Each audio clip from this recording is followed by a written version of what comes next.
ബംഗ്ലാദേശിലെ വിദ്യാർത്ഥികളുടെ വലിയ പ്രക്ഷോഭത്തെ തുടർന്ന് രക്ഷാമാർഗം എന്ന നിലയിൽ ഷെയ്ഖ് ഹസീന ഇന്ത്യയിലാണ് അഭയം പ്രാപിച്ചിരിക്കുന്നത്. ഇന്ത്യയിലാണ് അവർക്ക് അഭയം നൽകിയിരിക്കുന്നത്. പക്ഷേ മുമ്പ് ഇത്തരം വലിയ പ്രതിസന്ധി ഘട്ടങ്ങളിലൊക്കെ വലിയ വലിയ നേതാക്കൾ ഇന്ത്യയിൽ അഭയം പ്രാപിച്ചിട്ടുണ്ട്. അത്തരത്തിലൊരാളാണ് ശ്രീലങ്കയിൽ നിന്നുള്ളൊരു മുഖ്യമന്ത്രി എന്ന് പറയുന്നത്. അദ്ദേഹം ആരായിരുന്നു? അദ്ദേഹം എന്തിനാണ് ഇന്ത്യയെ അഭയം പ്രാപിച്ചത്? നമ്മൾ കഥയമ്മയുടെ പുതിയൊരു പതിപ്പിലേക്ക് കിടക്കുകയാണ്. മുമ്പ് ഇതുപോലെ ധാരാളം കഥകൾ നമ്മൾ പല സ്ഥലത്തു നിന്നുള്ളവർ കേരളത്തിലെ ഗുരുക്കളെയൊക്കെ അന്വേഷിച്ചിട്ടൊക്കെ ലബനനിൽ നിന്ന് വന്ന ഒരാളുടെ കഥയൊക്കെ നമ്മൾ പറഞ്ഞിരുന്നു. പലസ്തീൻ നേതാവ് ഒരാൾ ഹരേകൃഷ്ണ പ്രസ്ഥാനത്തിൽ ചേർന്നതൊക്കെ പറഞ്ഞിരുന്നു. പലതരത്തിലാണ് ഇന്ത്യയിൽ പല ആളുകളും അഭയം തേടുന്നത്. ചിലർ തീവ്രവാദം വിട്ട് ആത്മീയത കണ്ടെത്താൻ വേണ്ടിയിട്ട് ഇന്ത്യയിലേക്ക് വരുന്നു. ചില ആളുകൾ രാഷ്ട്രീയ അഭയം തേടുന്നു. ചില ആളുകൾ ഹിന്ദുമതത്തിൽ ആകൃഷ്ടരായിട്ടൊക്കെ വരുന്നു. അപ്പോൾ ഇത് ഇപ്പോൾ ഷെയ്ഖ് ഹസീന മറ്റേ അഭയം തേടിയിരിക്കുകയാണ്. താൽക്കാലിക അഭയമാണ്. അവർ ചിലപ്പോൾ ദുബായിലേക്ക് പോകും എന്നാണ് തോന്നുന്നത്. പക്ഷെ ഒരാൾ രാഷ്ട്രീയ അഭയം തേടുമ്പോൾ എന്തൊക്കെ സംഭവിക്കും എന്നുള്ളത് ഇന്ന് ഞാൻ പറയുന്ന കഥയിൽ നിന്നും മനസ്സിലാവും. ഇത് വടക്കുകിഴക്ക് ശ്രീലങ്കയുടെ വടക്കുകിഴക്കൻ പ്രവിശ്യയിൽ ഒരൊറ്റ മുഖ്യമന്ത്രിയെ ഉണ്ടായിട്ടുള്ളൂ ചരിത്രത്തിൽ. വരദരാജ പെരുമാൾ. മുഴുവൻ പേര് അണ്ണാമലൈ വരദരാജ പെരുമാൾ. അപ്പോൾ അദ്ദേഹത്തിന് അവിടെ നിന്ന് മുഖ്യമന്ത്രിയായി 2-3 കൊല്ലത്തിനകം രക്ഷപ്പെടേണ്ടി വന്നു. അദ്ദേഹത്തിന് ഇന്ത്യ അഭയം കൊടുത്തു. അദ്ദേഹം ഇന്ത്യയിൽ എവിടെയെങ്കിലും ഇപ്പോഴും ഉണ്ടാകാം. അദ്ദേഹം അവസാനം ഉണ്ടായ അജ്മീർ, രാജസ്ഥാൻ, അവിടം വരെയുള്ള കഥയാണ് എനിക്കറിയാവുന്നത്. പിന്നീട് കാരണം എന്താണെന്ന് വെച്ചാൽ സ്വകാര്യത പാലിച്ചു വേണം ഈ അഭയം പ്രാപിക്കുന്നവർ ഇരിക്കേണ്ടത്. കാരണം അവർക്ക് ശത്രുക്കളുണ്ടല്ലോ. ശത്രുക്കൾക്ക് പല ലക്ഷ്യങ്ങളും ഉണ്ടാവും. അപ്പോൾ അദ്ദേഹം ഈ മൗനം പാലിക്കാതെ ഇരുന്ന ഒരു ഘട്ടത്തിൽ അദ്ദേഹം ഇവിടെ ഒരു മാസികയ്ക്ക്, ഇന്ത്യ ടുഡേക്ക് ഇൻ്റർവ്യൂ ഒക്കെ കൊടുത്തു. ആ ഇൻ്റർവ്യൂ ഞാൻ വായിച്ചിട്ടുണ്ട് 1998. അത് അജ്മീറിൽ നിന്നാണ്. അതല്ലാതെ ഇടയ്ക്ക് ചില ഇൻ്റലിജൻസ് ഉദ്യോഗസ്ഥരൊക്കെ വരദരാജ പെരുമാളിനെ പറ്റി സംസാരിക്കാറുമൊക്കെ ഉണ്ട്. ഇന്നടത്തായിരുന്നു എന്നൊക്കെ പറഞ്ഞ് സംസാരിക്കാറുണ്ട്. അപ്പോൾ ഈ വരദരാജ പെരുമാൾ എങ്ങനെയാണ് ഇന്ത്യയിൽ അഭയം തേടിയത്, എത്തിപ്പെട്ടത് എന്നാണ് നമ്മൾ പറയാൻ പോകുന്നത്. ഈ വരദരാജ പെരുമാളിനെ ഇന്ത്യ വളർത്തിയത് ഇന്ത്യയുടെ ഒരു പാവയായിട്ട് തന്നെയാണ്. അവിടെ ജാഫ്ന കേന്ദ്രമായിട്ട് ശ്രീലങ്കയിൽ ഈ തമിഴ് പുലികൾ മറ്റേ സിംഹള ഭരണകൂടത്തിനെതിരെ പ്രവർത്തിച്ചിരുന്നല്ലോ. LTTയുടെ വേലുപ്പിള്ളൈ പ്രഭാകരൻ്റെ നേതൃത്വത്തിൽ ഇങ്ങനെ ഒരു സംഘം തീവ്രവാദികൾ അവിടെ സമരം ചെയ്യുമ്പോൾ Indian peace keeping force, Indian സമാധാന സേന എന്ന് പറഞ്ഞൊരെണ്ണം രാജീവ് ഗാന്ധിയുടെ കാലത്ത് നമ്മുടെ പട്ടാളം അവിടെ ചെന്നിറങ്ങി. കാരണം അവിടെ ശ്രീലങ്കയിൽ സമാധാനം സ്ഥാപിക്കാനുള്ള സഹായമൊക്കെ ചെയ്യുക എന്ന് പറഞ്ഞിട്ടാണ് പോയത്. അക്കാലത്ത് ഞങ്ങളൊക്കെ ഈ ജോലി ചെയ്യുന്ന പത്രപ്രവർത്തനമൊക്കെ ചെയ്യുന്ന കാലത്ത് ഞെട്ടിപ്പോയൊരു സംഭവമാണ്. അവിടെ പോയിട്ട് ഗാർഡ് ഓഫ് ഓണർ പരിശോധിക്കുകയാണ് രാജീവ് ഗാന്ധി പ്രധാനമന്ത്രിയായിട്ട്. ഇങ്ങനെ നേവി ഡ്രസ്സിലൊക്കെ ആളുകൾ ഇങ്ങനെ നിരന്ന് നിൽപ്പുണ്ട്, ഭടന്മാർ ശ്രീലങ്കയുടെ. അങ്ങനെ പലപ്പോഴും കണ്ടിട്ടില്ലേ ഗാർഡ് ഓഫ് ഓണർ മോദിയൊക്കെ പോയിട്ട് ഓരോ രാജ്യത്തുമൊക്കെ കൈ കൊടുക്കുന്നതൊക്കെ സേനാംഗങ്ങൾ ആ വിമാനത്താവളത്തിൽ വെച്ചിട്ട് തന്നെ ഗാർഡ് ഓഫ് ഓണർ കൊടുക്കും. അങ്ങനെ ഓരോരുത്തർക്കും കൈ കൊടുത്ത് നടക്കുമ്പോൾ രാജീവ് ഗാന്ധിയെ ആ കൂട്ടത്തിലുണ്ടായിരുന്നൊരു ഭടൻ തോക്കിൻ്റെ പാത്തുകൊണ്ട് ഒരൊറ്റ അടിയടിക്കുന്നൊരു വിഷ്വൽ ഭയങ്കരമായിട്ട് നമ്മുടെയൊക്കെ മനസ്സിലന്ന് ഇന്ത്യക്കാരുടെ ഉണ്ടായിരുന്നു.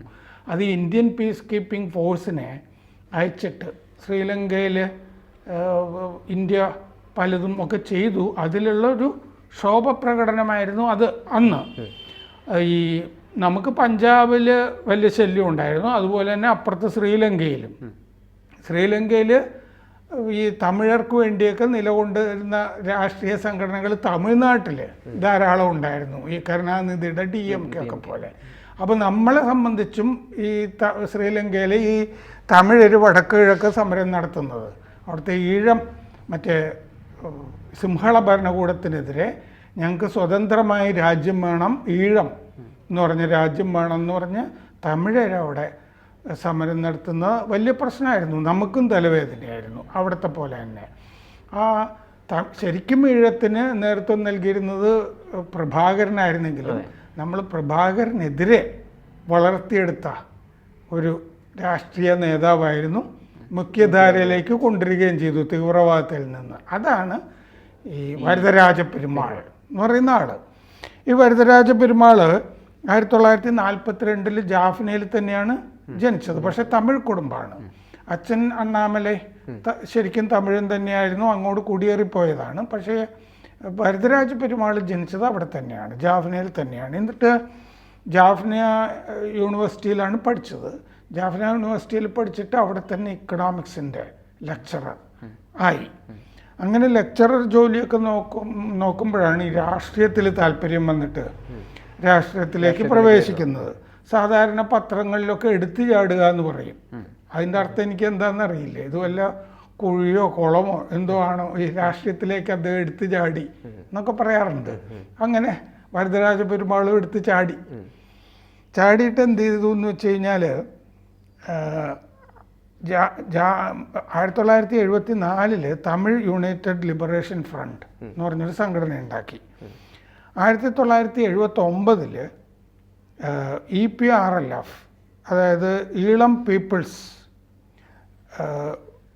ലിബറേഷൻ ഫ്രണ്ട് എന്ന് പറയും, Eelam People's Revolutionary Liberation Front EPRLF എന്ന് പറഞ്ഞ സംഘടനയുടെ സഹസ്ഥാപകനായിരുന്നു അദ്ദേഹം. അവർക്കൊരു സൈന്യം ഉണ്ടായിരുന്നു, പീപ്പിൾസ് ലിബറേഷൻ ആർമി എന്ന് പറഞ്ഞിട്ട് PLA എന്ന് പറഞ്ഞിട്ടൊരു സൈന്യവും ഉണ്ടായിരുന്നു. തീവ്രവാദിയായിട്ടാണ് തുടങ്ങിയത് ഇദ്ദേഹം. കാരണം സ്വതന്ത്ര തമിഴ് രാജ്യം ഈഴം സ്ഥാപിക്കണം എന്ന് പറഞ്ഞാണല്ലോ നിൽക്കുന്നത്. അതിന് അണ്ടർഗ്രൗണ്ട് സേനയുമായിട്ടൊക്കെയാണ് നടക്കുന്നത്. 1980 അപ്പോൾ പിടിച്ച് ജയിലിലിട്ടു. തീവ്രവാദികളെ പിടിച്ച് ശ്രീലങ്ക സർക്കാരിൽ എല്ലാവരെയും പിടിച്ച് ജയിലിലിടുന്ന പോലെ ഇയാളെയും പിടിച്ച് ജയിലിലിട്ടു. ബത്തിക്കലോവ ജയിലിലാണ് ഉണ്ടായിരുന്നത്. 1983 മറ്റു പലരുടെയും കൂടെ വരദരാജ പെരുമാളും ജയിലിൽ ചാടി. ആ സമയത്തൊക്കെയാണ് രാജീവ് ഗാന്ധി പോയിട്ട് ഈ വടക്ക് കിഴക്ക് സമാധാന കരാർ ഉടമ്പടി ഉണ്ടാക്കി ഒപ്പിടിയിക്കുന്നത്. അപ്പോൾ വടക്ക് ഭാഗത്ത് വേറെയും കിഴക്ക് ഭാഗത്ത് വേറെയും പ്രക്ഷോഭങ്ങളൊക്കെ നടന്നിരുന്നെല്ലാം കൂടി ലയിപ്പിച്ചു, ഒന്നിച്ചു ചേർത്തു. വടക്ക് കിഴക്ക് ഭാഗങ്ങൾ ലയിപ്പിച്ചു. അങ്ങനെ EPRLF എന്ന് പറഞ്ഞ ഈ സംഘടന വരദരാജ പെരുമാളുടെ അത് മുഖ്യധാരയിലേക്ക് വന്നു. ഈ തീവ്രവാദി പ്രവർത്തനമൊക്കെ ചമ്പൽ കൊള്ളക്കാരൊക്കെ നിർത്തി കീഴടങ്ങി സാധാരണ ജീവിതത്തിലേക്ക് വരില്ലേ, അതുപോലെ ചില മാവോയിസ്റ്റുകളുമൊക്കെ ഈ ആയുധം താഴെ വെച്ചിട്ട് മര്യാദക്കാരായിട്ട് വരുന്ന പോലെ EPRLF മുഖ്യധാരയിലേക്ക് വന്നു. മുഖ്യധാരയിലേക്ക് കൊണ്ടുവരികയാണ് ഇന്ത്യ പ്രേരിപ്പിച്ചിട്ട്, പലതും പ്രചോദിപ്പിച്ചിട്ടും വാഗ്ദാനങ്ങൾ കൊടുത്തിട്ടുമൊക്കെ. അങ്ങനെ IPKF, അതായത് ഇന്ത്യൻ സമാധാന സേനയുടെ സംരക്ഷണത്തോടുകൂടി 1987 അവിടെ തിരഞ്ഞെടുപ്പ് നടന്നിട്ട് ഈ EPRLF ജയിച്ചു വരദരാജ പെരുമാളിൻ്റെ. അങ്ങനെയാണ് 1988 ഡിസംബർ 10 അദ്ദേഹം മുഖ്യമന്ത്രി ആകുന്നത്. അങ്ങനെ മുഖ്യമന്ത്രിയായിട്ട് മുമ്പോട്ട് പോകുമ്പോൾ തമിഴ് നാഷണൽ ആർമി, അതായത് ശ്രീലങ്കയുടെ അകത്ത് തന്നെ ഒരു പ്രവിശ്യയിലാണ് ഇദ്ദേഹം മുഖ്യമന്ത്രി ആകുന്നത്. ശ്രീലങ്കയ്ക്ക് സേനയുണ്ട്, പക്ഷേ ഇങ്ങനെ സ്വന്തമായിട്ട് സേന ഉണ്ടാക്കി, തമിഴ് നാഷണൽ ആർമി എന്ന് പറഞ്ഞിട്ടൊരു, അതിന് ഇന്ത്യ പരിശീലനവും കൊടുത്തു. ഒരു സ്വന്തമായിട്ടൊരു ആർമി കെട്ടിപ്പടുക്കാനായിട്ട് എന്ന് പറഞ്ഞാൽ ഒരു സ്വതന്ത്ര രാജ്യം അവിടെ വരുന്നതാണല്ലോ കാഴ്ചപ്പാട്. അപ്പോൾ ഇന്ത്യ പരിശീലിപ്പിക്കുക, അങ്ങനെയൊക്കെ ചെയ്യുന്നു. ശ്രീലങ്ക, ഞങ്ങൾക്ക് ശ്രീലങ്ക സേനയുടെ ആവശ്യമില്ല, ഞങ്ങൾ സ്വതന്ത്രമായ സേനയായിട്ട് പൊക്കോളാം എന്നൊക്കെ പറഞ്ഞു. 1990 മാർച്ചിന് ഇന്ത്യൻ സമാധാന സേന പിൻവാങ്ങുന്നതായിട്ട് പ്രഖ്യാപിച്ചു. അങ്ങനെ അവിടെ നിന്ന് പിൻവാങ്ങുക, കാരണം ഇത് വലിയ ശല്യമായിരുന്നു നമ്മളെ സംബന്ധിച്ച്. പിൻവാങ്ങുമ്പോൾ ഇയാൾ എന്ത് ചെയ്തു എന്ന് വെച്ചാൽ, വരദരാജ പെരുമാൾ 19 ആവശ്യങ്ങൾ ശ്രീലങ്കൻ സർക്കാരിൻ്റെ മുമ്പിൽ വെച്ചു. ഈ ആവശ്യങ്ങൾ നിങ്ങൾ അംഗീകരിച്ച് തന്നില്ലെങ്കിൽ ഈഴം സ്വാതന്ത്ര്യം പ്രഖ്യാപിക്കും, ഞങ്ങൾ ഞങ്ങളുടെ സ്വതന്ത്ര രാജ്യത്തോടെ പ്രഖ്യാപിക്കും എന്ന് വരദരാജ പെരുമാൾ പറഞ്ഞു. ആവശ്യങ്ങൾ നടപ്പാക്കാൻ പറ്റാത്ത ആവശ്യങ്ങളാണ്. ഞങ്ങൾക്ക് സ്വയംഭരണം വേണം, ഞങ്ങൾക്ക് ഞങ്ങളുടേതായ സേന വേണം, ഞങ്ങൾക്ക് ഇത്ര ജോലി വേണം, ഞങ്ങളുടെ യുവാക്കൾക്ക് ഇങ്ങനെ സംവരണം വേണം, ഇങ്ങനെ പറയുന്ന ആവശ്യങ്ങളൊക്കെയാണ്. അധികാരം, സ്വതന്ത്ര അധികാരം പറയുന്ന ആവശ്യങ്ങളാണ് വയ്ക്കുന്നത്. അപ്പോൾ എന്ത് ചെയ്തെന്ന് വെച്ചാൽ ശ്രീലങ്കൻ സർക്കാർ വരദരാജ പെരുമാളിനെ പിരിച്ചുവിട്ടു. ഇനി അതെ, സ്വാഭാവികമാണ്, ഇനി വേണ്ട. അങ്ങനെയാണ് പെരുമാൾ ഇന്ത്യയിലേക്ക് പെരുമാളിനെ നമ്മൾ കൊണ്ടുവരുന്നത്. അഭയം തേടണമല്ലോ, അല്ലെങ്കിൽ അവർ കൊന്നുകളയും. അയാൾക്ക് ധാരാളം ഭീഷണികൾ ഉണ്ടായിരുന്നു. ശ്രീലങ്ക സർക്കാരിൽ നിന്ന് മാത്രമല്ല, LTTE-യിൽ നിന്ന്, തമിഴ് പുലി പ്രഭാകരൻ്റെ വിഭാഗത്തിൽ നിന്ന് ഒറ്റുകാരൻ എന്ന് വിളിച്ച്, ശരിയാണല്ലോ, പുള്ളി മുഖ്യധാരയിൽ പോയി മുഖ്യമന്ത്രിയായിട്ട് സുഖമായിട്ട് നടക്കുകയായിരുന്നല്ലോ, അപ്പോൾ ഒറ്റുകാരൻ എന്ന് വിളിച്ച് കൊന്നുകളയെന്ന് പറഞ്ഞ് ധാരാളം ഭീഷണി ഉണ്ടായിരുന്നു. അങ്ങനെ ഇങ്ങനെ ആദ്യം കൊണ്ടുവരുന്നത് മധ്യപ്രദേശിൽ 1990 മധ്യപ്രദേശിൽ ഈ സിന്ധ്യമാരുടെ, മറ്റേ മാധവറാവ് സിന്ധ്യയുടെ ഒക്കെ കുടുംബം ഉണ്ടല്ലോ, വിജയരാജി സിന്ധ്യയുടെ ഒക്കെ, അവരുടെ ഒരു ഹവേലിയിലാണ് ഇയാളെ കൊണ്ടുവന്ന് ആദ്യം പാർപ്പിക്കുന്നത്. അപ്പോൾ അയാൾക്ക് മക്കളുണ്ട്, പെൺമക്കൾ. ആ പെൺമക്കൾക്ക് അവിടെ വിദ്യാഭ്യാസം, അങ്ങനത്തെ കാര്യങ്ങളൊക്കെ. അപ്പോൾ വിദ്യാഭ്യാസത്തിന് അവിടെ വേണ്ടത്ര സൗകര്യം ഇല്ല ഈ കൊണ്ടുപോയ സ്ഥലത്ത് എന്ന് പറഞ്ഞിട്ട് 1992 സെപ്റ്റംബറിൽ അജ്മീറിലേക്ക് ഇയാളെ മാറ്റി. അപ്പോൾ അജ്മീറിൽ മാറ്റിക്കഴിയുമ്പോൾ VP സിംഗ് സർക്കാർ വന്നു. VP സിംഗ് സർക്കാർ പറഞ്ഞു, നിങ്ങൾ ലോ പ്രൊഫൈൽ കീപ്പ് ചെയ്യണം, ഒരുപാട് അലർച്ചയൊന്നും വേണ്ട, അധികം സൈലൻ്റ് ആയിട്ടിരുന്നാൽ മതി, സ്വകാര്യമായിട്ട് ഞാനിവിടെ ഉണ്ടെന്നൊന്നും പുറത്ത് അറിയിക്കുകയൊന്നും വേണ്ട എന്നൊക്കെ പറഞ്ഞിരുന്നു. മൗനം പാലിച്ച് നിൽക്കുകയാണ് വേണ്ടത്, ഒളിവിലെ ജീവിതം. അങ്ങനെയാണ് വേണ്ടത്. അതായത് ശത്രുക്കളെ ഒന്നും നിങ്ങൾ ക്ഷണിച്ചു വരുത്തേണ്ടതില്ല എന്ന് പറഞ്ഞിരുന്നു. പക്ഷേ ഇയാൾ എന്താ ചെയ്തതെന്ന് വെച്ചാൽ, ഇയാൾക്ക് വലിയ ഈ സുരക്ഷാ സൗകര്യങ്ങളൊക്കെ നമ്മൾ കൊടുത്തിട്ടുണ്ട്. ഇപ്പോൾ ഷെയ്ഖ് ഹസീനയെ നമ്മളിവിടെ സംരക്ഷിക്കുന്നു എന്ന് പറയുമ്പോൾ അത് വലിയ പൊല്ലാപ്പാണ്. അതാണ് ഞാൻ പറയുന്നത്. ഈ സംരക്ഷിക്കുമ്പോൾ ഒരുപാട് കാര്യങ്ങൾ, ഇന്ത്യ ഒരുപാട് കാശ് ചെലവുള്ള പരിപാടിയായത്. ഇയാൾക്ക് ആ കാലത്ത് തന്നെ ചെയ്തിരുന്നത് എന്താണെന്ന് വെച്ചാൽ, CRPF ഭടന്മാർ, 20 പ്രാദേശിക പോലീസുകാർ, പിന്നെ ആ പോലീസിൽ സ്ത്രീകൾ, ഇൻ്റലിജൻസ് ഓഫീസർമാർ കൂടെ, പിന്നെ 1 ഡസൻ സ്റ്റാഫ്, ഒരു ലൈസൺ ഓഫീസർ, പാചകക്കാരൻ, വേലക്കാർ, 2 വണ്ടികൾ, വലിയ വാഹനങ്ങൾ, മുന്തിയ വാഹനങ്ങൾ. ഇയാൾക്ക് ഒരു വർഷം ജീവിച്ചു പോകാൻ 6 ലക്ഷം രൂപ ഇന്ത്യ കൊടുത്തിരുന്നു. അതിനും പുറമെ ഈ മൊത്തത്തിൽ ഇയാൾ ഈ 1990 കാലത്ത് നോക്കാൻ വർഷം 1.8 കോടി രൂപ ഇന്ത്യക്ക് ചിലവായിരുന്നു അന്ന്.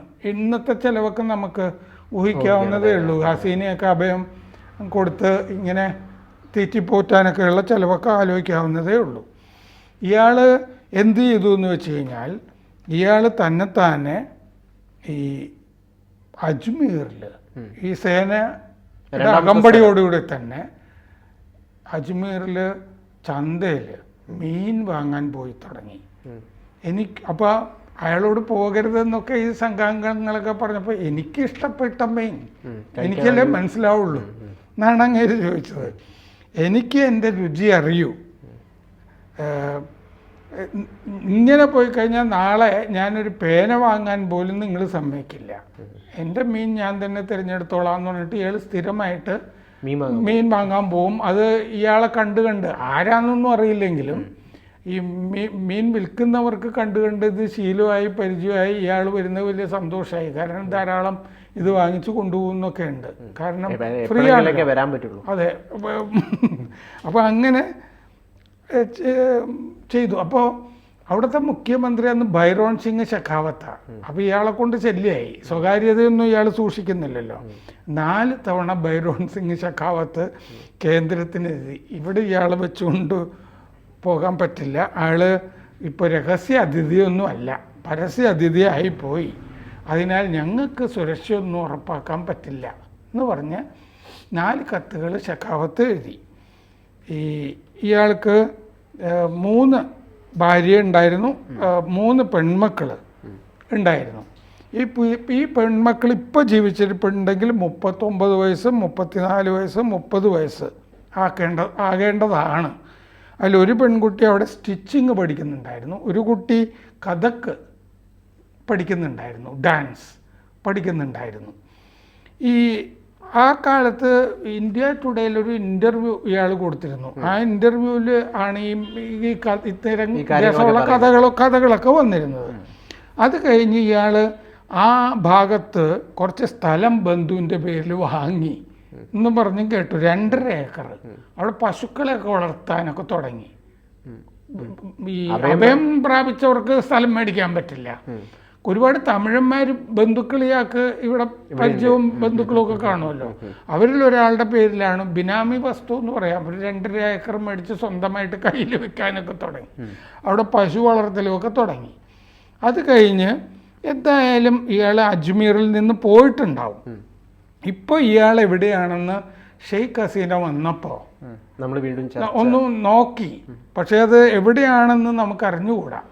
ആകെ എനിക്ക് പറയാവുന്നത്, ഇയാൾ ഇപ്പോൾ ജീവിച്ചിരിക്കുന്നുണ്ടെങ്കിൽ ഇയാൾക്ക് 82 വയസ്സായി ഇപ്പോൾ ജീവിച്ചിരിപ്പുണ്ടെങ്കിൽ. പക്ഷെ ഇയാൾ മരിച്ചതായിട്ടൊന്നും വാർത്തകളൊന്നും വന്നിട്ടുമില്ല.